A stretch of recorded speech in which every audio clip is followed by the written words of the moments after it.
చేసి హ్మ్. ఎరే అని చెప్పి రాసి దీంట్లో వాల్యూ ఇలా ప్రింట్ చేస్తే హ్మ్. అదొక ఎరే వేరియబుల్ అయిపోయింది అనమాట. ఇప్పుడు మనం న్యూమరిక్ వాల్యూస్ ఇచ్చినాం కదా మనం ఇండెక్స్డ్ అరేలో. దాంట్లో మనం ఈ స్ట్రింగ్స్ పెట్టుకోవచ్చా? మామూలుగా ఇది ఇంగ్లీష్ ఇట్లా మనం సబ్జెక్ట్స్ పెట్టుకోవచ్చా? పెట్టుకోవచ్చు దాంట్లో కూడా పెట్టుకోవచ్చు. ఓకే. ఇలా పెట్టుకో, దీనికి ఇక్కడ పెట్టేసుకునే ప్రాబ్లం లేదు. హ్మ్.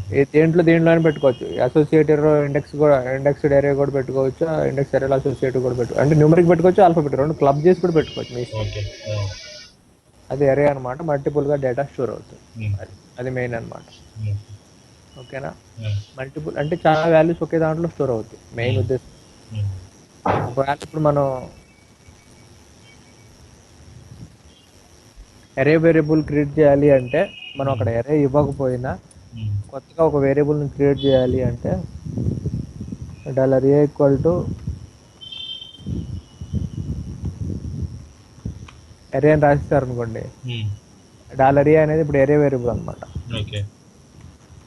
వేర్ డంప్ మీకు చెప్పాను కదా. హ్మ్. వేర్ డంప్ అనేది ఏంటి అంటే, వేర్ డంప్ అనేది ఏం చేస్తుంది అంటే, అది ఆ వేరియబుల్ ఏం డేటా టైప్, హ్మ్. ఆ వేరియబుల్ అంటే ఏ డేటా టైప్, స్ట్రింగా, ఓకే. ఇంటీజరా, బూలియనా, హ్మ్. ఏంటో చెప్పింది. అదే విధంగా దాంట్లో ఏమన్నా డేటా ఉంటే అది ఎంత లెంత్ అని చెప్పిద్ది అనమాట. హ్మ్. అది మెయిన్, అది వేర్ డంప్ వాడేది. హ్మ్. ప్రింటర్ ని వాడతారు అంటే ఎరేస్ ని ప్రింట్ చేయడానికి ప్రింటర్ వాడతారు. ఓకే. నేను అక్కడ ఒక వేరియబుల్ కి ఎరే ఇచ్చాను, హ్మ్. అక్కడ మనకి ఏం చూపిస్తుంది, ఎరే అని చెప్పి 0 అని చూపిస్తుంది. హ్మ్. $a ఈక్వల్ టు ఎరే అని ఇచ్చాను అంటే, హ్మ్. ఒక వేరియబుల్ ఎరే వేరియబుల్ గా మార్చాలి అంటే హ్మ్. ఇలా రాసుకోవచ్చు అన్నమాట. ఫస్ట్ $a ఈక్వల్ టు ఎరే అని చెప్పి రాసి, ఇక్కడ మీరు డేటా ఇంకా ఎరే వేరియబుల్ అయిపోయింది అనమాట. ఓకే. హ్మ్. ఇంకా తర్వాత నుంచి మీరు ఇంకా ఇక్కడ డైరెక్ట్ గా $a ఈక్వల్ టు అని హ్మ్. మీరు ఇక్కడ ఇచ్చేసుకోవచ్చు వాల్యూస్.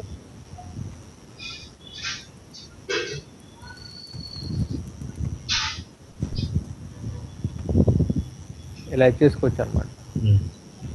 అంటే ఇప్పుడు $a అనేది ఒక ఎరే వేరియబుల్ అనమాట. ఓకే. ఇప్పుడు మీరు ఇది ఎక్కువ పెట్టారు అనుకోండి, హ్మ్. ఎక్కువ $a అని పెడితే ఎక్కువ రాదనమాట. ఎక్కువ $a అని పెడితే ఏమొస్తుంది అంటే ఎరే అని వచ్చేస్తుంది అనమాట.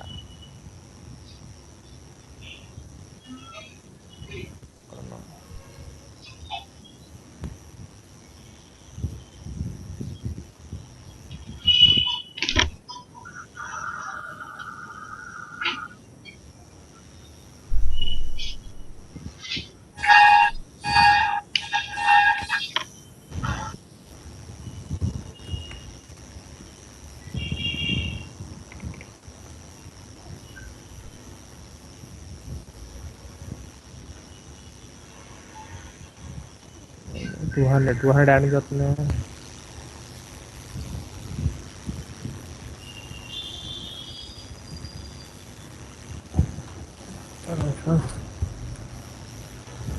వాటి 789.56.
స్ట్రింగ్ అనేది తీసుకుంటుంది కదండి, స్ట్రింగ్ 8 అని తీసుకోండి.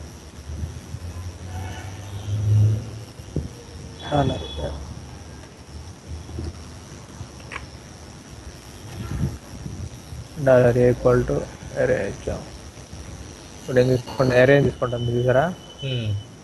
అంటే ఇప్పుడు ఇది ఫస్ట్ ఇది ఎరే వేరియబుల్,